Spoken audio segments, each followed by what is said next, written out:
magandang araw Pilipinas, Luzon, Visayas, Mindanao, and to the world. Hello po sa inyo, saan man po kayo naroroon ngayon at anuman po ang inyong mga pinagkakaabalahan all over the world.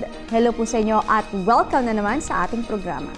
At siyempre ako rin po mabati sa lahat ng mga nakikinig sa atin ngayong araw na ito. Kumusta po kayo? Saan man po kayo naroon? Ano man po ang mga ginagawa? Kamusta kayong lahat? At partner, kamustahin na rin natin yung mga nanonood sa atin through our Facebook page, sa DZRH News Television, sa ating YouTube channel, sa DZRH News Television YouTube channel, at syempre sa ating website sa dzrhnews.com.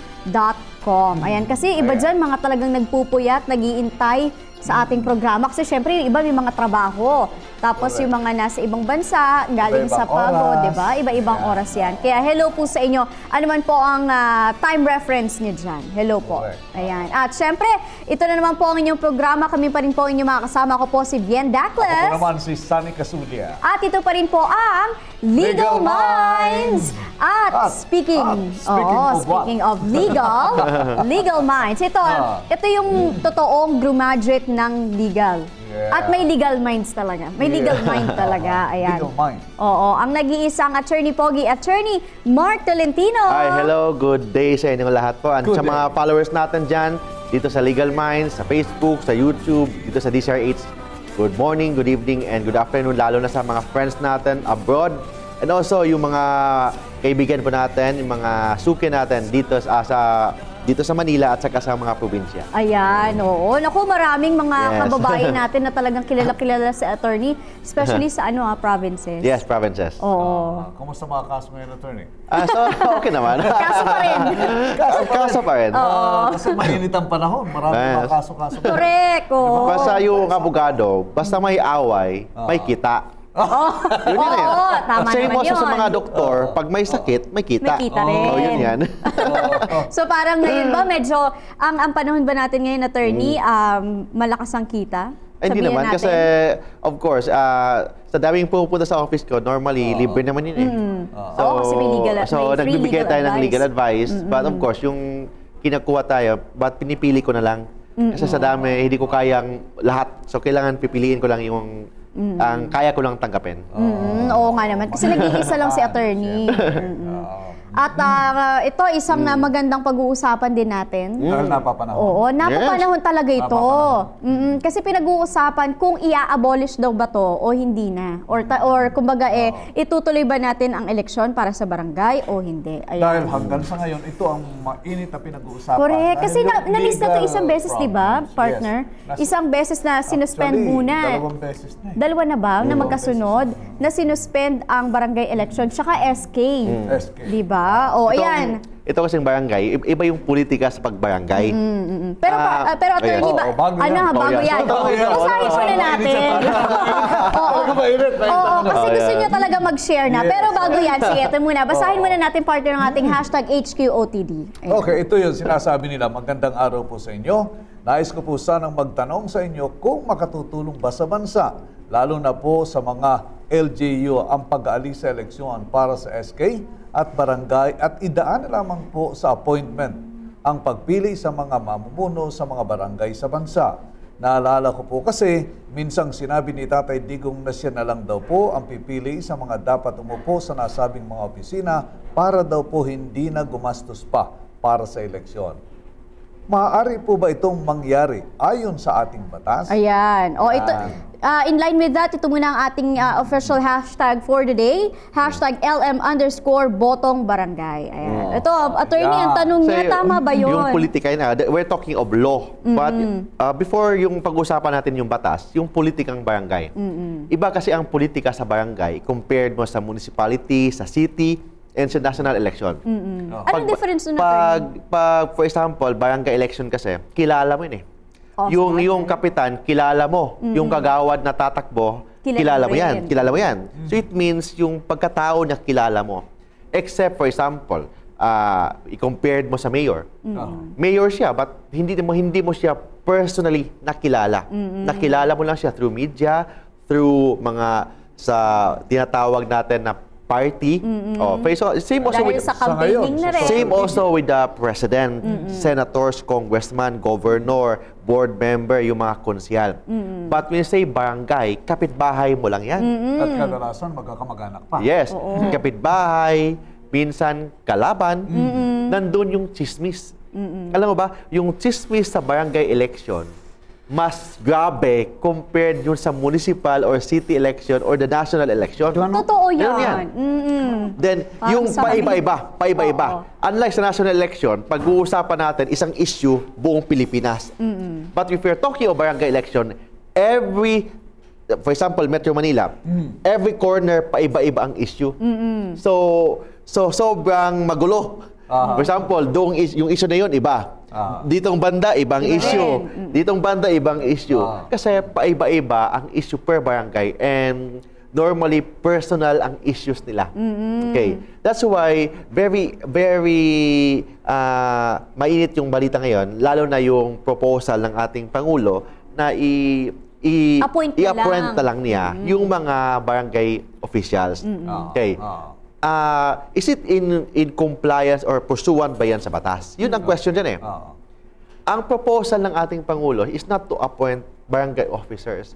Is actually hindi to appoint for the rest of their life or term, but only in OIC capacity. Meaning, O say OIC capacity, officer in charge. Okay. Kasi yung mga barangay officials natin ngayon, they are not serving in accordance with the mandate ng kanilang mga kabarangay.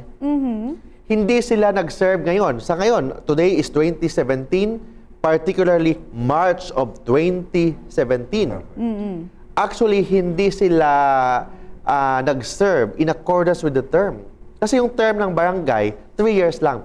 Sabi ng batas ng barangay. Eh, nung inelect sila, I think, ilang taon ba yun? Yes, kasi ilang beses din siyang nasuspend It means, yung, I think na-postpone, I think, dapat yung term nila matatapos yun nung June. Last pa, oo. June or before the term. So it means, yung period ngayon, they are not serving in accordance with their mandate. They're holding it, they are serving in holdover capacity.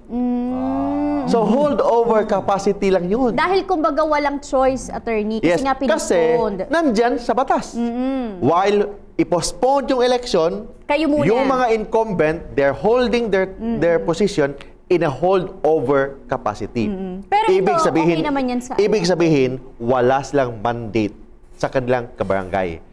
Yung pag-upo nila is only in accordance with the law, not because of the mandate. Kasi beyond their term na yan, extension of their term na yan. Yes. Okay. Ang gusto nating Pangulo is to appoint na lang. Kasi hindi naman, in-extend yung term nila, hindi naman nila nabago ang mga, ang kumpanya about anti-drugs, about corruption. Wala pa rin, walang pagbabago. So it means, kung in-extend nga na yung term nila, wala pa rin sila nagawa. And mostly 40% of the barangay officers, officials involved in illegal drugs. So that's why through appointment. So we have to basahin natin ang ating saligang batas. Ano ba nakalagay sa ating saligang batas with respect to barangay? Okay. Ang nakalagay po sa ating saligang batas, the Congress shall approve or shall enact the local government code. Ang ibig sabihin doon, yung mga officers ng local government is hindi siya nakasaad sa ating saligang batas. Kung hindi, nandyan yun sa local government code. Okay. Okay. Sabi ng ating saligang batas, the term of office ng mga local officers, elected officers, shall only be for 3 years. And dapat 3 consecutive terms lang. Ibig sabihin, 9 years lang. 9 years pwede lang. sumobra. Local officials. But may nakalagay sa batas, sa ating saligang batas, except barangay officers whose term of office shall be determined by law. Okay. Ano So, yung ibig sabihin doon, attorney? kung ano yung nakasaad ng batas, yun ang term nila. So, ibig sabihin, ngayon, kung hindi pwedeng i-appoint ng ating Pangulo immediately, kailangan i-amend muna ang batas. Eh, di mo tagal-tagal pa So, yan. ngayon, today is March. Yung actually, yung batas, yung latest law, October yung matapos yung pag-serve nila. In a holdover capacity, kailangan may eleksyon na. Kung may batas naman na ma-approve, so pwede nang, pag na-approve ang batas, and i-extend naman ang term, and walang nakalagay na provision sa batas na holdover capacity, ang ibig sabihin doon, yung posisyon ng lahat ng barangay officers, vacant. Kung yung bagong batas na i-approve ngayon, yung i-propose nila ngayon, i-extend naman ang term from 2017 today, gawing 2020, March of 2020, or May of 2020. Ibig sabihin, who will be the barangay officers from 2017 to 2020? Kung walang provision, ang bagong batas na i-approve ngayon, na walang holdover capacity. In that case, vacant. Lahat ng mga barangay officers, from barangay captain down to the barangay kagawad, vacant. So what will happen? Vacant. So ano ba epekto ng vacancy? According to the Administrative Code ng Pilipinas, Administrative Code of the Philippines, nakalagay doon, in case of vacancy of elected officers, kung walang succession na nakalagay sa batas, na walang succession, vacant, and walang provision about succession, the President may fill up the vacancy in accordance with the Administrative Code. May fill up the vacancy, attorney, ibig sabihin, he can appoint He na. can appoint, but OIC capacity. OIC. So, officer in charge lang. Officer in charge. Kung But ikaw, definitely, may eleksyon.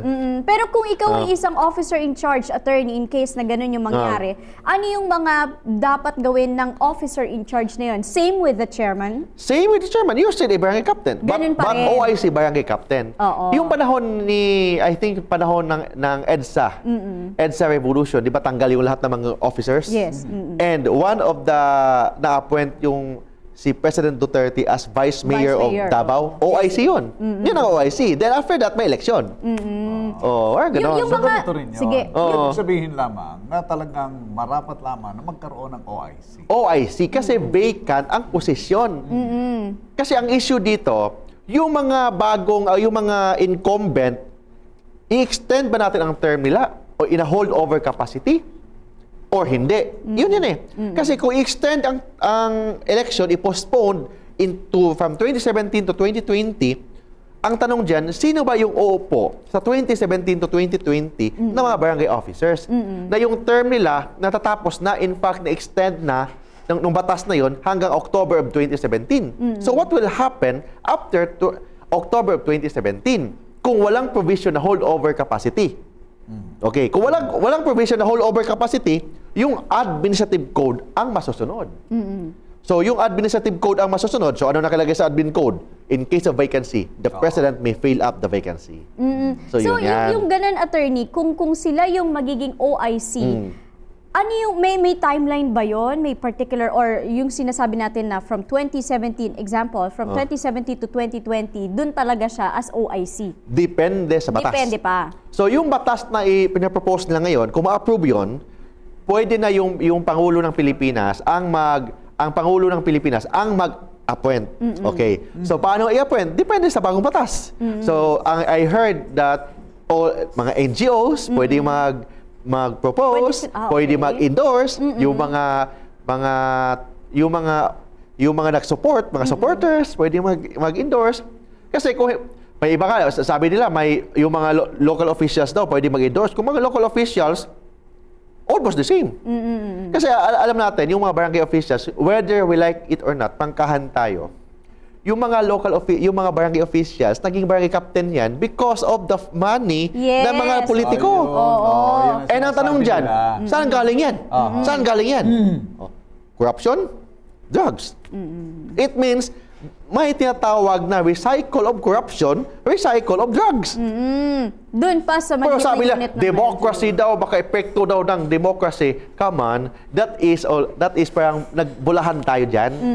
We're not talking of democracy because appointment is part of the law, is part of democracy.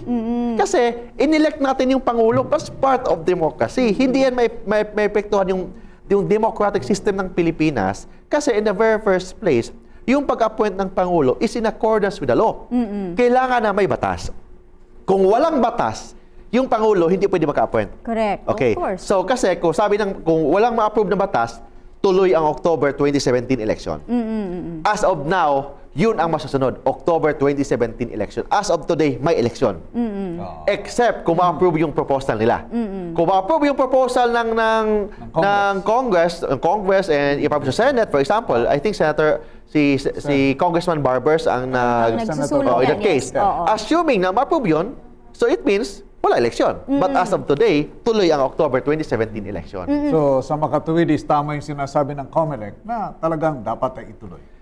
As of wala today, pang final decision for habang wala pa yung final decision ng Congress and ipa-approve ng Presidente, habang wala pa, kailangan maghanda sa October 2017 election. Ayun, yun ang ibig sabihin doon. Pero ito, attorney, in case lang na kunwaring na ipasa at pumayag na i-postpone ang ang election, paano yun kung pipili na si President Duterte, pwede bang may mag-file like yung barangay na yon, isang residente doon sa barangay na yon, na sasabihin niya, President Duterte, hindi naman po siya nababagay na maging OIC namin dito kasi ganito ganyan, may history siya ng ganito ganyan. May tumututol. Pwede ba yun, pwede attorney? I think may system yun. So in fact, I think I heard, pwede i-contest pa for example, yung mga local officials, yung mga local officials mag-endorse. Another, yung mga PDP Laban. PDP Laban party can endorse. Okay. Mga NGO, church, pwede mag-endorse. In fact, kahit wala endorsement, kung interesado ka maging barangay captain, mag-apply ka. Pwede. Pwede yun. Okay. So just submit your application letter, i-attach mo yung resume mo, parang trabaho. Application letter. May interview din ba yan, attorney? May mga ganun sa DILG. So i-submit mo yan sa DILG office, yung pinakamalapit na DILG. For example, here in Pasay. So if you're interested to become a barangay captain, barangay chairman, i-submit mo yan sa DILG office. Huwag mo i-submit ni Mayor. Kasi baka ayaw ni Mayor sa'yo, yung resume mo, nasa basurahan yan. So, huwag mong isubmit ni Mayor. Isubmit mo directly to the DILG.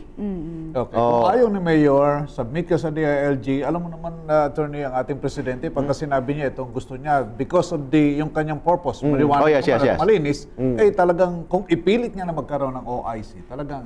Yes, tama yun. So, dapat nga na kung, for example, interested tayo na may mga barangay officers sa Bago, dapat kung papasok man tayo sa barangay electoral system, dapat iisipin natin na kailangan it is not for our personal interest, kung hindi tutulong tayo. Yes, para sa barangay mo mismo. Ang problema dyan, yung mga traditional politician, iniisip nila sino yung i-endorse ko na makatulong for me this coming 2019 election. Yes. So yung iniisip na mga trapo ng mga politiko, actually pinipwesto na sila eh. In fact, maraming interested na papasok sa PDP Laban. Why? Kasi PDP Laban, bibigyan ng priority. Of course, bibigyan ng priority because that is the party of the president. Daming pumapasok dyan. Because, bakit sila pumapasok dyan? Pumapasok sila because of their personal interest na gusto nila ipwesto yung mga tao nila para 2019.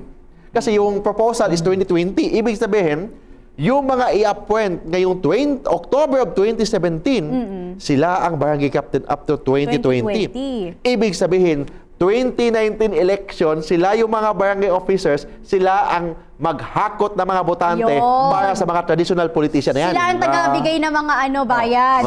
Magagamit ng mga old traditional politicians. Itong mga traditional politician, pwesto na. I know kasi nandyan ako eh. Yes. Nakikita ko nung panahon sa election, wala ito. Wala itong mga politiko na yan. Kasi actually, nung tumakbo si Presidenteng Duterte, wala namang mga local officials. Walang mayor, walang congressman. Kung mayor, isa, dalawa. Sabi nga, wala siyang makinarya. Wala. Tapos ngayon, pag nanalo, yung mga traditional politician, lumalapit na. Why? Not because they're loyal to the president. Not because naniwala sila sa mga advocacy of the president. No. Because of their personal interest. Yes, and the president, alam ng presidente yan. Alam ng presidente yan. That's why kailangan na ang bibigyan ng priority yung mga NGO, yung simbahan, yung kailangan talaga qualified and magandang hangarin sa Pilipinas. Not for to support and gagamitin para sa mga traditional politician this coming 2019 election. Ito, attorney, isingit ko lang itong tanong na to. How about yung tungkol naman sa SK elections? Kasi ito, ilang beses na rin ito Yung SK, parang pinag-uusapan pa rin. isabay sa batas. Kasi Yes. ang SK election dapat sabay ngayong October Oo, 2017. magkasabay ng barangay yan eh. Kung yung batas na yun, kung isa ba yung SK election, baka ma-extend naman. Kasi as of today, wala tayong SK officials. Wala nga. So yung barangay ngayon, barangay captain, pito yatang kagawad, tapos na. Kasi walang SK officers ngayon. May proposal nga na tanggalin na yung SK, i-abolish yung SK, then i-appoint na lang. Kasi ang daming mga SK officers. I was a SK chairman and a SK president of my hometown. May mga SK kasi na SK lang, tapos actually ang purpose ng SK is designed yan to train future leaders. Ang problema, because of the system, ang nangyari, to train future traditional corrupt officers. Correct. Oo. I agree. Yun na. Maraming ganyan. And totoo yan. reality. Totoo yan. Huwag tayo magbulahan dyan. Totoo yan. Future corrupt officers. Yun ang nangyayari, Joe. Ginagamit lang nila yung pangalan to gain something for to gain themselves. something. That's why may proposal yung DILG leadership ngayon na i-appoint yung youth leader na maging youth or SK chairman lang. Then tapos yung mga kagawad i-appoint lang. Then purely training. If ever, attorney, sino po yung mag-a-appoint for that? Actually, proposal pa lang na may eleksyon yung barangay chairman o SK chairman, tapos yung kagawad will be considered lang volunteer basis. Ayun. Kasi wala naman sweldo ang kagawad. At least doon malinis na. Malinis Hindi yun. yung kung sino-sino lang. Ngayon ganon. Walang sweldo sila. Walang sweldo. Yes. Mga kagawad Ang SK, in accordance with the local government code, mayroon silang tinatawag na 10% of the budget of the barangay. Silang bahala anong gagawin nila doon. So it means kung ang budget ng barangay is 10 million per year, may 1 million per year sila. So yun ang doon nila gagamitin for the sports development, youth development, doon nila gagamitin yung 10%. Supposedly, doon gagamitin. Unfortunately, hindi yun ang nangyayari. Ginagamit sa mga arko. Ginagamit yun. Ay, yung mga kabataan, was forced to sign any document na hindi nila alam ano yun. Tapos ang ginagawa, kasi yung kagawad, yung SK chairman, anak ni chairman. Ayun, ginagawang asset ang mga bata. So yung 10%, accessory. Yung 10%, parang bato, bumula lang, nawala. Bumulaga lang, nawala agad. So ito, attorney, para sa ating last question, do you think in your own views, point of view, dapat bang ituloy ang barangay election? Hindi natin ituloy ang barangay election. Pagbigyan natin ang ating Pangulo na baguhin ang Pilipinas. So in this case, anyway, depende naman yan sa batas. This is his proposal. Wala siyang, hindi niya pinipilit ito. Hindi siya pwedeng mag-appoint ng barangay officers, OIC, kung walang batas. That's why may batas. And this is part of our democracy. Isubmit sa Congress, pagdebatehan doon, botohan nila doon. Kung manalo, then your president will appoint. Kung hindi, tuloy October 2017. And this is part of democracy. So yun ang sasabi dyan na martial law na daw, parang authoritarian na daw yung Pilipinas, that is, hindi totoo yan. That's purely hearsay. Kasi actually, may batas na hinihintay. May sinusundan naman. So kung walang batas, tuloy ang eleksyon ngayong October. Pag walang batas, mag-appoint na ng mga barangay officers. But please don't forget, in appointment of the barangay officers, pag-iisipan natin kung kahit ordinaryong tao, kung interesado kayong magsilbi sa bayan, you can apply. So hindi ito na parang tinatawag na may political dynasty in a barangay. Totoo yan. May mga barangay officers dito na yung anak, yung lolo, naging kapitan, pag-task term, lahat anak, pagkatapos yung kagawad, yung anak pa rin, yung apo, parang gano'n. Nagiging dynasty so, talaga. Naging dynasty na sa barangay. In fact, ang barangay is apolitical. Walang politika yun eh. Walang party dapat yun eh. So, in this case, anybody, kung interesado kayo maging kapitan, maging kagawad, you can apply. Apply for it. Apply for it. And based on your qualification, you can be a barangay captain, you can be a good chairman. Ikaw, Boss Sunny, you can be a good chairman of your barangay if you want. Ganun. Alright. Medyo short na ang ating time, partner. Magpapaalam na muna tayo. But thank you, attorney, para sa pagpapaliwanag po sa atin ng ating topic for today. At thank you rin sa ating mga kababayan na talagang hindi tayo iniiwan. But para doon sa may mga katanungan pa, syempre tungkol sa legalities, at nangangailangan din ng mga free advices mula kay attorney, paano po ba natin kayo ma-reach? Yes, kung may problema kayo sa batas, you can visit my website sa www.marktolentinolow.com o sa Facebook page po natin, hanapin niyo lang po Attorney Mark or facebook.com/marktolentinolow.